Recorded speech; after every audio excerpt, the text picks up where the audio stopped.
Drifter, written by Jim Mintz.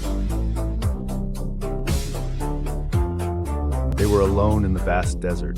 The father grew weak with every step. The entity felt the boy grow hotter as the sun rose higher in the sky. They needed water. The woman had not moved in many hours. The boy put his hand on her chest to check for life. She was still breathing, but her breath was slight. That night, the boy and the mother had slept in the wagon as the father slept on the gravel road, waking occasionally to scatter away critters that had come to nest in his ears. The sun had woken them early for the day's journey, although the entity suspected that the father had not slept properly at all. Without water, the father was deteriorating. The entity knew it could jump inside the father, use his body to continue the journey, and press on against the will of the body. The entity thought about its plan.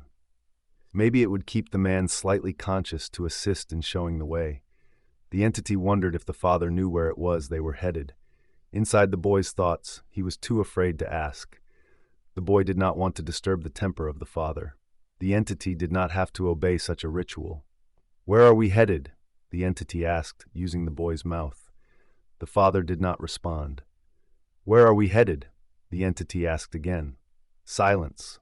"Where are we going?" the boy's mouth yelled. This caused the father to drop to his knees. His body was already on borrowed time. The sun was draining him. The heat was cooking him. He leaned forward and gathered his breath and his thoughts. The entity grew restless. The entity dislodged itself from the boy and floated towards the nasal canal of the father. The entity traveled upwards towards the brain, attaching itself to the stem and reading the man's thoughts. The man envisioned a new life in a new town, a town surrounded by sea where one could make a living fishing. The man had once spent time at this place in his youth and had once loved a woman there. The man often wondered about this place and yearned to return. The boy would be happy there. The empire was present but not as strong. The local customs were family-friendly. The family could live by the water, where someone could truly be free of the day-to-day scum that surrounded markets. The town of Galilee. The entity made the man look up and turn to face the boy.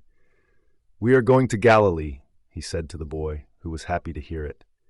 The entity used the man's body to stand.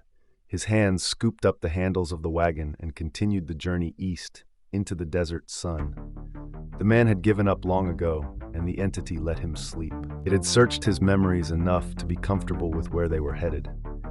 It no longer needed the man to guide them.